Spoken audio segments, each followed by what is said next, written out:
Hi, I'm Cherie Foteh, your real estate expert.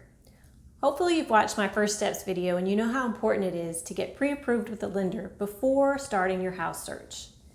To quote a famous line from an Indiana Jones movie, you must choose, but choose wisely. Lenders can vary drastically, from fees to interest rates to programs offered to the way they manage their underwriting process. It's so important that you ask the right questions before deciding on a lender. And don't assume your bank is the best way to go. They're often the worst when it comes to bad surprises and delayed closings. Ask for referrals and read reviews. I'm going to discuss some of the most important questions, but if you contact me, I'd be happy to send you a detailed list of questions to ask. Most lenders will want you to start the application process right away. Let them know that you are just gathering information for now. The first thing you need to figure out is what type of loan program you might need. Are you limited on the amount of money you have saved for closing? Do you already have a big down payment saved up? Are you self-employed? Are you at the point in your life where you're interested in a reverse mortgage to afford a bigger or nicer home or have more cash flow? Your answer to those questions will make a big difference in the lender you should work with. Let's start with the first one, limited funds. If that's your situation, that's okay. There are some really great down payment assistance programs available, and they're not just for first-time home buyers.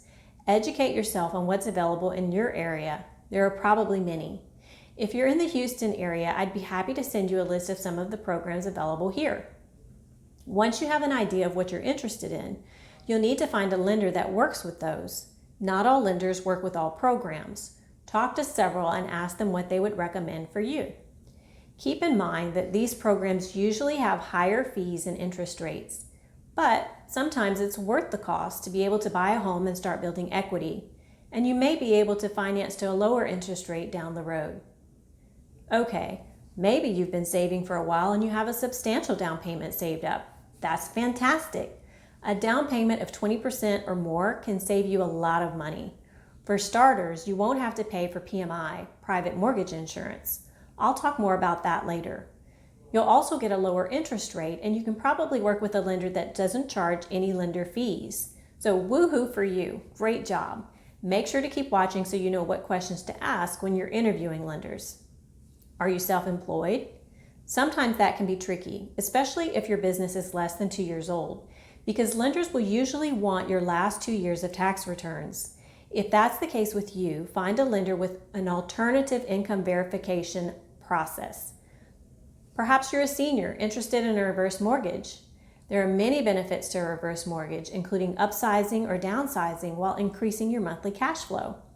Make sure to find a lender who specializes in that. Now that you know the type of lender you need, here are some important questions to ask. What do you estimate my interest rate will be? The lender won't be able to tell you exactly, but they can give you an idea. The rate can vary by as much as 1 percentage point from lender to lender.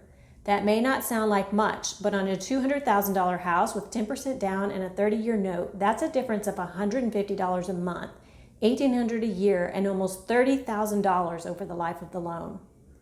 What is your PMI rate? PMI is private mortgage insurance. It's required if you put down less than 20%. The insurance covers the lender in case they would have to foreclose on the property before you have much equity in it. The PMI rate can differ by almost 1% between lenders. That can make a big difference on your monthly note.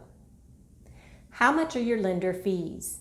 Lenders will often charge fees for processing the loan.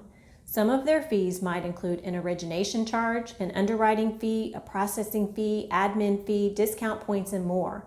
These fees can quickly add up to thousands of dollars. There are also lenders who don't charge any lender fees or have low fees and provide the same great service as the ones who charge more. These lenders usually make their money by selling the loan once it closes. That is a very common practice and could save you a lot of money. In some circumstances, using a lender that charges higher fees is the best option if they offer a program that can help you buy a home. Is underwriting in-house or outsourced? The underwriter is the behind-the-scenes person who is the gatekeeper to your loan approval. If that process is outsourced, it can ruin or significantly delay closing.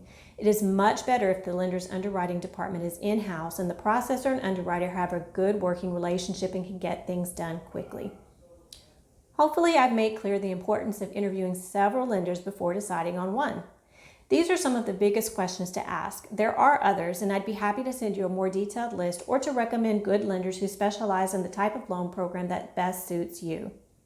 I'm Cherie Foteh, and I hope this video has helped you get one step closer to home. I would love to be the realtor you choose to help make your dream come true. Call me for a free consultation.